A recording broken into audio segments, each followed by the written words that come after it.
Disclaimer. This video is aimed toward people who have a basic understanding of how fighting games work. If you don't, that's okay. I recommend watching Core Gaming's video called Why Mashing Doesn't Work in Fighting Games. Hopefully it's still entertaining, but let's get started. So what the hell is UN plus R? To answer your question, or rather the one I wrote in my script, Plus R is the last version of Guilty Gear XX and is regarded as a fighting game cult classic. The game has a reputation for being too difficult or too old to be learned, but this is egregiously false. If you watch till the end of the video, I will explain why.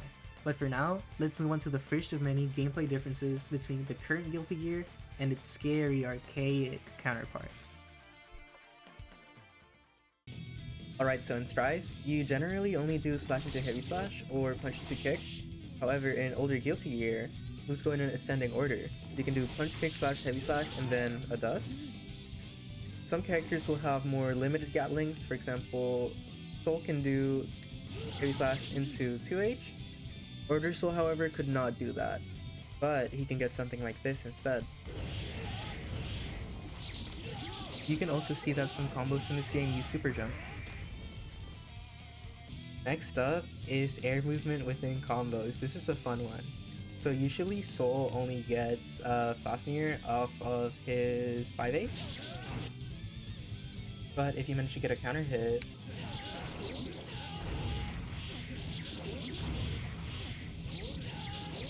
get the point. Here's another example of a cool combo with air movement.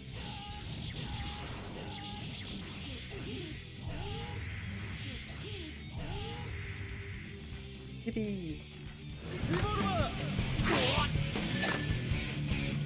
Keeping up with air movement, another big difference you'll notice coming from Strive or normal fighting games is air teching. In Strive, whenever a character is getting juggled, you know they're gonna hit the ground, which is actually pretty different from most anime games, where you want to be mashing buttons to escape combos. This opens up more possibilities in fun mind games, mainly tech chasing. For example, Order Soul doesn't get any knockdowns from his air combos at level 1, so you're free to tech and plan your move accordingly. Keep in mind, however, that he's also one of the best characters for tech chasing, although those setups can be beat by simply delaying your tech. You can also tech forward and backwards, and even air dash out of it. And if you don't want to get hit by a grounded normal after an air tech, hold punch and mash kick to tech into flawless defense. This is a tip I got from a random YouTube comment that is honestly very, very helpful. This one is super simple. Just grabs and FD breaks. So in this game, you probably already know, you grab with heavy slash. So back heavy slash, forward heavy slash, and this is what nobody told me until I asked. When you run, you actually have like a run slide. You have a run stop animation. And while you're in that, you can get hit, which is why you want to be doing FD breaks. And on top of that, you can't grab out of your run. This would probably drive you insane. So what you do to counteract that is you FD break and then you grab. This is a habit you want to be building super early because you don't want to be getting hit during your run stop and you want to be getting those grabs. Another thing worth noting is that you can actually do this with slashback as well, and it completely kills your momentum as opposed to FD sliding you. But I don't recommend this for like 99% of the time because you can get hit after you miss a slashback, which is the parry mechanic in this game.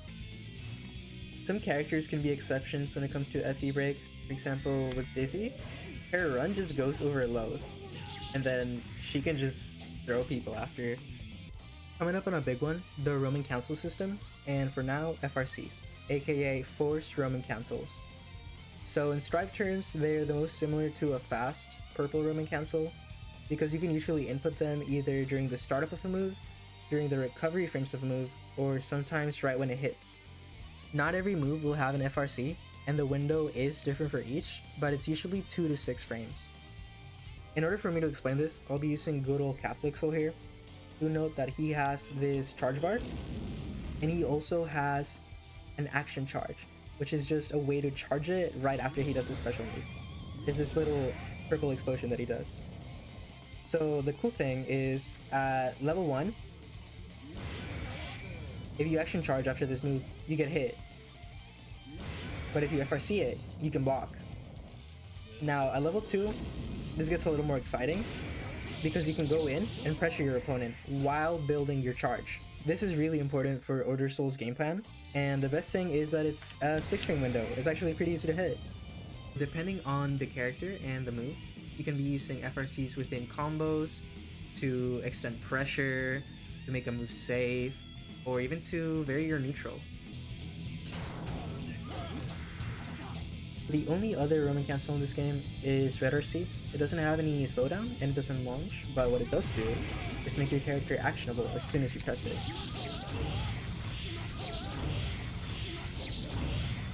Next we have Force Breaks. If you're a Street Fighter player, this is probably super familiar because it's just an EX move. It's just a powered up version of a move that you already have. In some cases, the Force Break is an entirely new move, but that's more rare.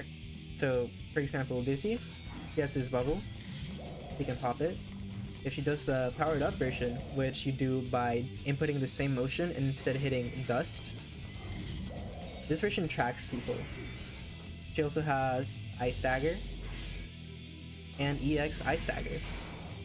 It's also worth noting with Dizzy that her EX Ice Stagger has really good tracking. Alright, now this is kind of a funny one because it's just such a byproduct of the arcade era, but Stagger actually matters in this game. And what I mean by that is that you do need to mash left and right, and it can lead to some pretty funny things, like, for example, Ava's Stagger loops. So the second hit of her Rekka gives Stagger, and as long as you don't go to the third one, you can just keep doing over and over. You might think this is just gimmicky, but it is used at like the highest level of play as an execution check. Speaking of weird things from the arcade era, there are some inputs in this game that have just been completely phased out of Guilty Gear. I think a good example of this is Soul's Grand Viper. If you just input the move normally, you get this, but if you want to extend the range, you gotta mash both left and right and 2 attack buttons simultaneously at a certain rhythm. And in order to get it to clean hit, you need to stop mashing right before the last hit, the big boom. And then you can get a combo afterwards. And fun fact, the reason this move is notoriously loud as shit is because it would draw attention to the arcade cabinet. So yeah, fun facts. Now this is a big step up from Strive. This game has had replay takeover since like 2020 when it got rolled back, and Strive 2.0 didn't even add it. But yeah, these are just some clips of me trying to lab out some better combos, how I could have killed in certain situations, and you know, I may not have found the best answers, but I did find an answer for each. And I think my favorite thing that I like to use replay takeover for is learning my opponent's patterns, and especially pressure. I really like to lab when to escape certain characters' pressure. In this next Eddie clip, you can tell when the overhead is gonna come, and then you can just either DP through it. You can also get good at FDing Sato and not the Shadow. And yeah, honestly, the importance of replay takeover cannot be overstated. It is by far the best learning tool any fighting game can have, especially for an old fighting game or just any more nuanced game. I don't know. I'm a big simp for replay takeover. I think every game should have it, and Strive doesn't, so take that. If you've made it this far, well, it's time for a lightning round. First of all, 6B is worse, grounded normals are air unblockable, there is higher meter gain, fucking Justice is in the game, Risk starts at 50, there is no wall break, fucking Cliff is in the game, Axel is wearing jeans, Potemkin is naked, Robokai is an incel, and Soul still has Dragon install, but it just kills you. He has 2 of them actually. You can get stunned, oh, and there's insta-kills.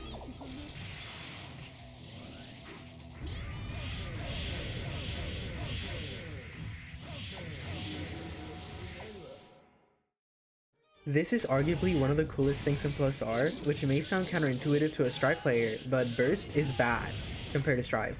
It has a very limited range, and it certainly does not always hit the opponent, meaning you need to get smart with it. There are also far more ways in which you can bait Burst, which is a great change of pace from only baiting with like 5k or close slash. You can even do some nasty shit like air throwing Burst with a hard read. Shitty Burst simply makes for better stylish gameplay.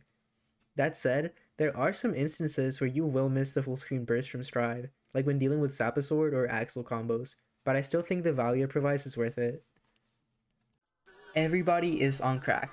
What I mean by that is that every character in this game is the strongest they will probably ever be in Guilty Gear. So if you've ever felt that your character is lacking, chances are they're by all means just cooler in this game. Take for example Chip. Leaf Grab is exceedingly difficult to punish, and while he's doing it, he just goes into the fucking void and he's completely unhittable. He has a projectile that gives him a full combo on hit, he teleports like he's in Naruto, and he turns invisible. Now, if you don't like fighting Chip, and what I just told you made you scared shitless, then be aware that your own character will also have their own crazy tools. Universally, everyone has tools they could only dream of having in Strive. It might just be better than their modern counterparts. Like Dizzy. She is mid in Strive, and here she has some of the best neutral and mix-ups in the game, making her undoubtedly more fun to play. Very cheap, £1 fish. 6 4 5 1 pound each. 6 4 5 1 pound each. Very good and very cheap. £1 fish for a £1 fish. And if you still don't believe me, time for Lightning Round Part 2. Potemkin has high-low and a DP, Heavenly Potemkin Buster catches backdash, Slayer's overheads are plus on block, Abba gets another install within her normal install, Axel can just fly out of screen and cross people up, and he gets like 5 different reversals, Kai is an offensive monster, Icon steals your buttons, Testament is the devil, Bridget has like 5 gazillion moves, Mate is the devil, and Venom, Faust, and Eno are actually good. Low tier mains, rejoice.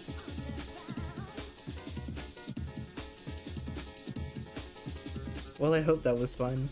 The last thing I'm going to talk about is how to go about skill-based matchmaking through the +R Discord. It's really simple. Just join, select the newbie role, your region, and whenever you feel like playing some fellow noobs, just ping the role.